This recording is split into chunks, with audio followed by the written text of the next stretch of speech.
Huge divisional win by this Packers football team here in Week 12, defeating the Minnesota Vikings by 3 scores, winning 23-6, moving the Packers now to 7-3-1, which still keeps them at second in the division because right after the Packers game, the Steelers had a chance to go potentially beat the Bears. They choked that away.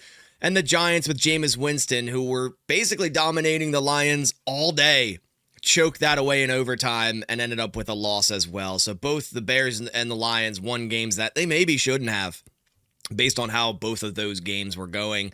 But at least the Packers got a well-needed divisional victory here in Week 12, their first divisional game since Week 1, and a very convincing one. And man, there's a lot to talk about today, especially with this dominating defensive performance for this Packers team.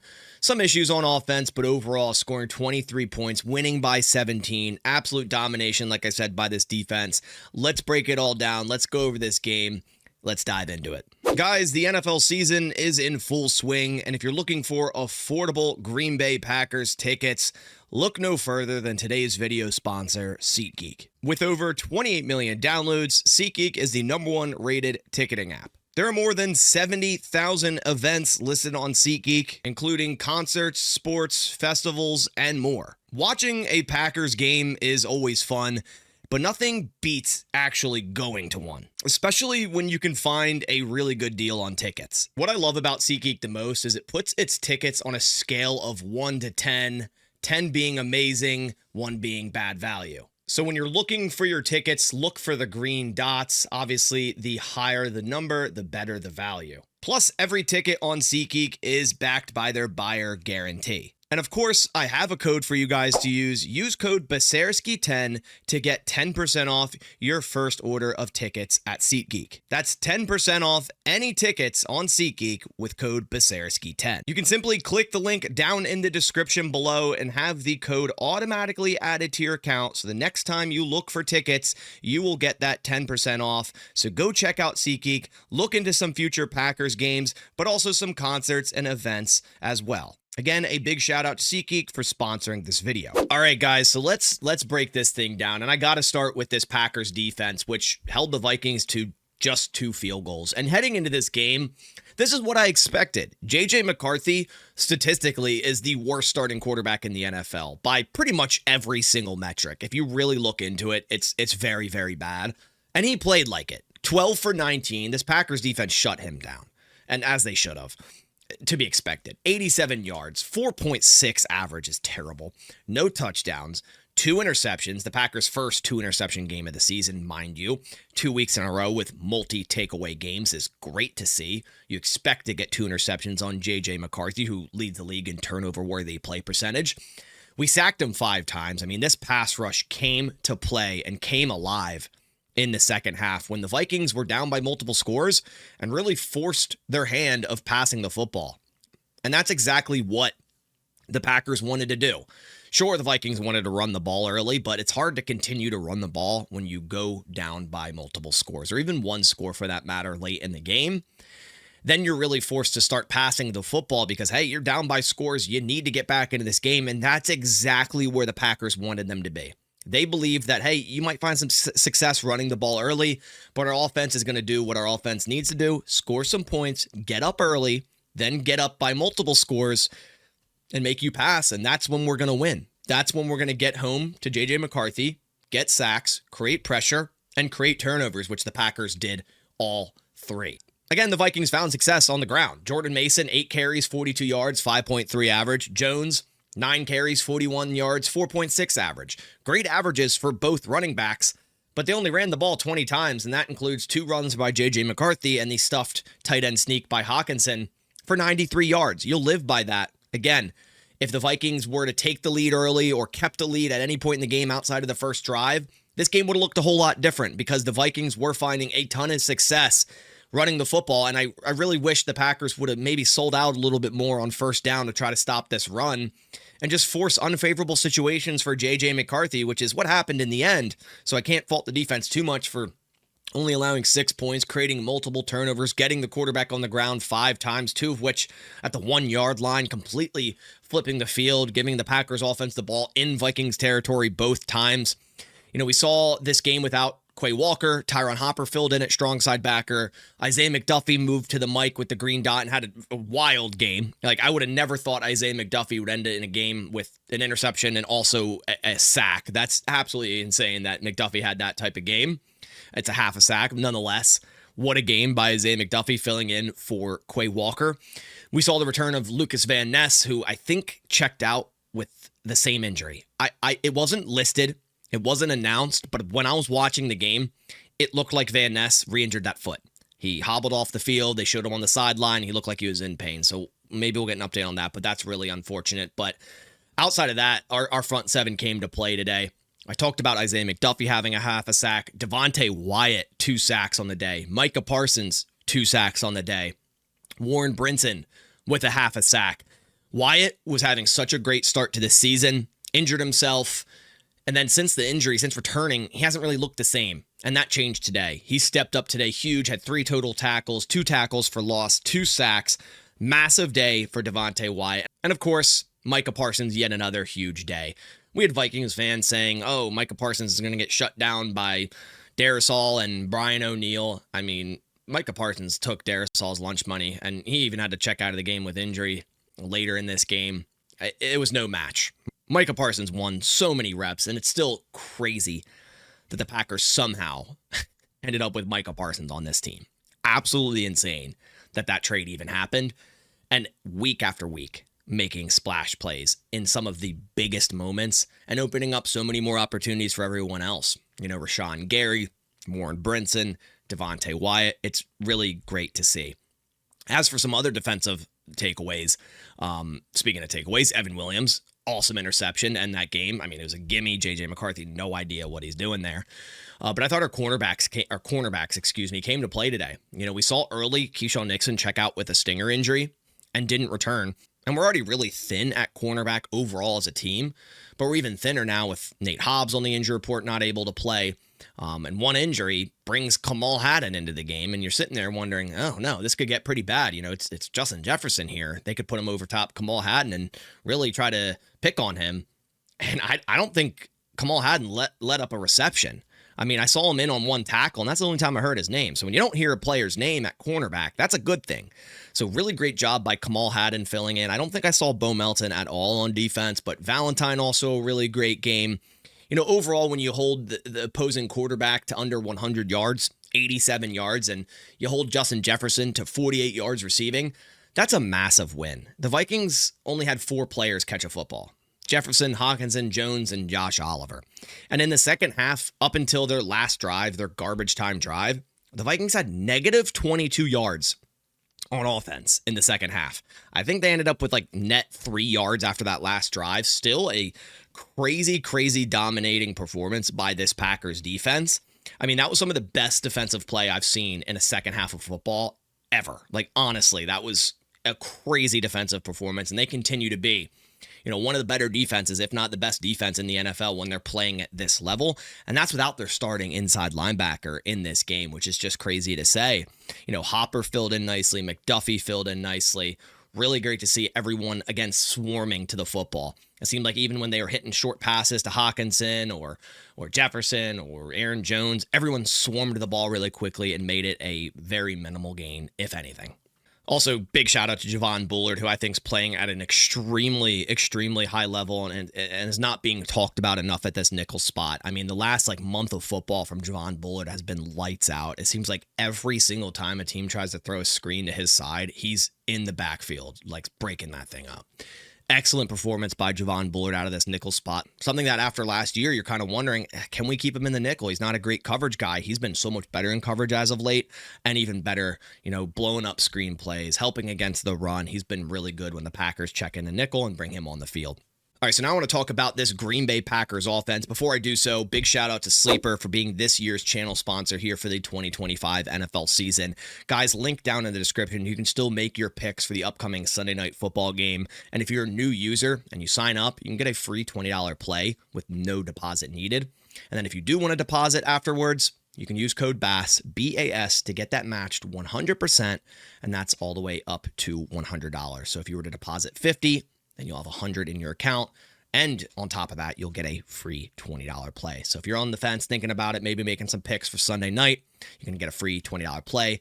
Go click the link down in the description. Big shout out to Sleeper. All right, so now let's talk about this Packers offense. I know some people are still not happy with the performance of this offense. They think they ran the ball too much, which at times they did, but it worked. And they kind of still think that Matt LaFleur isn't really letting Jordan Love play. Now, I'll say this before I get into it. Jordan Love has an AC joint sprain injury on his left shoulder. If he lands on that the wrong way, we're talking about an even worse injury. We have such a quick turnaround in 4 days against an even bigger divisional opponent in the Detroit Lions, who are just, I think, a half a game behind us now. So it's very important to get into the next game healthy. And if we have to run the ball 42 times like we did and still win by 17, I'm not mad at that. Now, saying that, do the Packers get too predictable on 1st and 10 running the ball? 100% they do. Do they get way too predictable on 3rd and short running inside zone out of shotgun? Yeah, they do. Now, also saying that, on that one stuffed inside zone on 3rd and short, Jordan Love actually checked out of the pass play. He canned it and checked it into the run that got stuffed for a loss of, 2 or 3. So, yeah, sure, you could be mad at Matt LaFleur there, but it was Jordan Love actually checking into that run play. But overall, this offense, like I said, ran 42 times, 146 yards. Not a great average, like 3.5 average. They really started to heat it up later in the game, getting these big chunk runs of 9, 10, 11 yards for Emanuel Wilson. And man, what a day for Emanuel Wilson, stepping in for the injured Josh Jacobs, who I thought would end up playing in this game. But it's a smart move, keeping him out, resting him, getting him more healthy for Thursday against the Lions. And Emanuel Wilson filled in nicely, man. He's such a bruiser-style back. Just put his head down, drive his legs, continue to move the pile. And yards after contact was the story today for Emanuel Wilson. 28 carries, 107 yards, 3.8 average, and 2 touchdowns. And it was all made by the guys up front. We saw some rotating in this offensive line today. And we also saw a lot of 6 offensive linemen, with Kennard coming in at that Y spot at tight end, which I love to see. We figured this would happen after Kraft went down with injury. But in terms of the interior, Sean Ryan is playing center now. We still have Aaron Banks at left guard, who's having, 2 great weeks in a row now. He's great against the Giants. He's really good today against the Vikings. We saw Jordan Morgan start this game at right guard. Then we saw Anthony Belton check in for a drive. And then I think it went back to Jordan Morgan. But then in the second half, it was all Belton.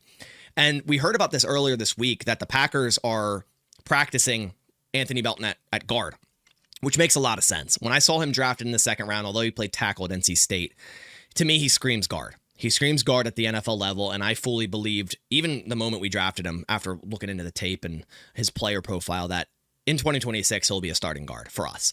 And that is seemingly happening, especially with him getting nice snaps today and having a good game at right guard, because Rasheed Walker's in the last year of his deal. The Packers likely won't pay him. That kicks Jordan Morgan to left tackle, right? They'll probably figure out something at center that neither Sean Ryan or Elton Jenkins, and that leaves a hole at right guard, and that's for Anthony Belton. And I think he had a really good game at right guard. He was moving people. He was run blocking well up the middle. I mean, he's a massive lineman.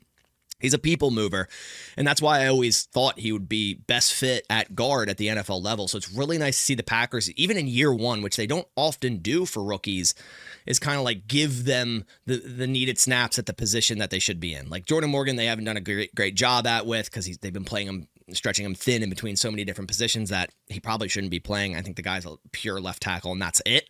And we'll see if that is the case for 2026.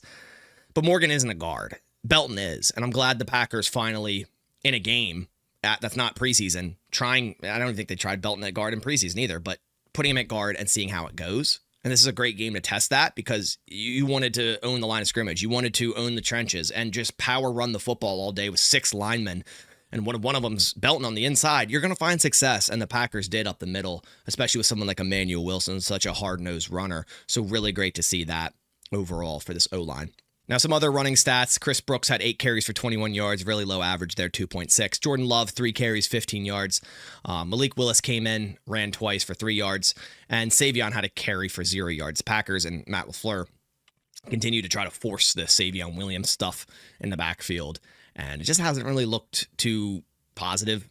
Like, we have a couple positive plays from him, backfield stuff. It's fine to do every once in a while, but it feels like every time they do it, it seems very, very forced and obvious. Like, Savion's barely on the field, and then when he is, he's running these orbit motions. It's like, yeah, it's so obvious it's potentially going to him. So I don't really like the Packers forcing that too much. Now, the Packers receiving game, they're without Matthew Golden in this game. Didn't play due to the shoulder injury that's been lingering for him. Likely wanted to get him fully healthy for Thursday. Obviously, without Jaden Reed, we'll see if he ends up being able to play Thursday. I doubt it. So really, we're down to just Watson, Wicks, Dobbs, and Heath. And Watson led the team and continues to be our number one guy as of late, the past few weeks. 5 catches, 49 yards. Someone had to step up in the absence of Kraft, and it's been Christian Watson who's making clutch catches on third downs, converting first downs, many in this game. Like I said, 49 yards. Only at a long of 12, but it seemed like every time the Packers needed to move the sticks, it was Christian Watson on the outside for a first down right at the sticks. Wicks is our second leading receiver today. 2 catches, 32 yards. I think both came in, the first 2 drives, or at least the first quarter. Like seeing him get involved early. But again, the Packers didn't have to pass the ball much. Like Jordan Love, 14 of 21, 139 yards, no touchdowns, no interceptions, got sacked only once, just held the ball too long, and an 85.2 rating. Like, Jordan Love didn't have to go out here and win this football game, and that's completely fine. Now, do I think they kind of handcuff him sometimes? Sure, I do. But he didn't have to come out here and win this game or play hero ball, and that's fine. If you still get 3-score wins against a divisional opponent by 17 points, I can't complain about that too much. I really can't, because this is a massive win against the divisional opponent, and we have 2 more coming up right after this. So getting hot here in maybe an unconventional way of not just Jordan Love airing it out and making crazy plays to get a win, it's fine by me, in my opinion. Now, Dobbs finished 3rd in the team in receiving, 2 catches, 23 yards. Emanuel Wilson finished 4th, 2 catches, 18 yards. Fitzpatrick had a catch for 11. Musgrave had a catch for 7. Chris Brooks for 5, and Josh Wiley for 1. I mean, Musgrave has just been, pretty much very disappointing for this offense. He just seems really timid out there. Seems like nervous every play, like he's shocked if he gets the ball thrown to him. The Packers have a problem at tight end. They'll definitely need to go to a whole different route, in my opinion, at backup tight end next year, especially because Tucker Kraft, probably won't be available early. Packers might need to bring in someone free agent-wise to kind of fill that gap early on, because right now what we have isn't cutting it. And Fitzpatrick's a fine depth piece, but he's not a starting tight end at the NFL level. Musgrave hasn't shown that he can be that. Josh Wiley, again, fine depth piece, but that's really about it. But at least other guys seemingly stepping up, like Christian Watson. We saw Wicks today. Jaden Reed will be back soon. We've been missing him for a while. And Matthew Golden hopefully can start to kind of get some consistency and continuity with Jordan Love. He's really been held back by the shoulder injury, but he has been getting open and has been getting targeted. So hopefully, with Golden and Reed coming back, there's other avenues on this offense that can really start to pick up the slack left by the Kraft injury. Some other notes from this team, special teams. Daniel Whelan, I think, is the best punter in the NFL. Put backspin on that one that ended up being muffed by their returner. We get the ball, punch it in with Emanuel Wilson, essentially ended the game. Outside of that, special teams is atrocious. It continues to be, and I remind you, and I do this a lot, Rich Bisaccia is the highest paid special teams coordinator in the NFL and consistently has one of the worst units, and Daniel Whelan is the saving grace of everything special teams, but also Brandon McManus kicked very well today, returned from injury. Haversick stepped in last week, missed 2 PATs in a very windy day in New York. McManus today was perfect. Didn't have any crazy kicks to make, long of 40, but was 3 for 3, and that's all you can ask. And 2 for 2 from extra points. He was perfect, 11 total points. That's all you can ask there. Outside of kicking and punting, special teams, again, atrocious. It's the worst punt return and kick return unit in the NFL. I don't think there's any arguing. Statistically, the lowest 3 average per punt return players are all Green Bay Packers. It's Dobbs, Golden, and Nixon, I believe. Those are the 3 lowest punt return average players in the NFL. Something's got to give. I would like the Packers to sign a pure special teams player. It seems like they're allergic to doing so, and when they did this offseason in Hardman, they didn't keep him on the roster. We saw last week he had a 60-yard return for the Bills, but now he's on the IR, but I digress. The Packers need to figure it out. I mean, Dobbs at punt return, it's fine. Sure, he's not fair catching it every time. He's not fumbling the ball. He's not muffing it, but he's gaining like 2-3 yards, maybe 5 yards per punt return. He actually had a 10-yarder today, I think, or 16-yarder, and that was like, holy crap. I haven't seen a 16-yard punt return by the Packers in a very, very long time, and that's crazy. Just 16 yards. We had one today, so that's decent. I'm sure their crazy solution will be putting Jaden Reed back there for some dumb reason when he's back healthy, and furthermore risking further injury for him. I don't want to see it, but it's like there's got to be someone on the market right now that can just go return punts better than we have right now. And it's like, you don't need to put your number 2 receiver back there. You don't want to put Nixon. He's number 1 corner and wasn't even available for most of this game. Golden, it's like, it just doesn't look good. Savion, I don't think we've seen him at punt return, but he hasn't been anything crazy at kick return. Hasn't really been good there either. Average of 23 yards today. It's just, it looks ugly on special teams. They got to get it cleaned up. And honestly, I'm off Rich Bisaccia. I think the Packers should move on. I think the Packers should get a new coordinator and kind of just blow up the whole unit. Everyone not named, McManus, Whelan, Hopper, and Mosby. Those are guys that are playing some phenomenal special teams, but outside of that, it needs to be blown up and just fixed from the ground up. Like I mentioned, some injury updates. Lucas Van Ness seemingly got injured. I didn't see any updates. Maybe Matt LaFleur talked about it in his post-game press conference, or will tomorrow. Keyshawn Nixon left with a stinger, didn't return to the game. So a couple things to monitor heading into Thursday. Maybe Nixon will be out. That's something huge against a very good Lions offense. That's much better than the Vikings offense, that's for sure. Could be looking at Kamal Haddon and Carrington Valentine at starting cornerbacks versus St. Brown, Jamison, and company. So definitely something to monitor. Like I said, LVN, and maybe there'll be a couple more injuries on the injury report. I'm sure we have like 35% of our team on the injury report. I'm sure more will pop up heading into Thursday, but something to monitor at least moving forward.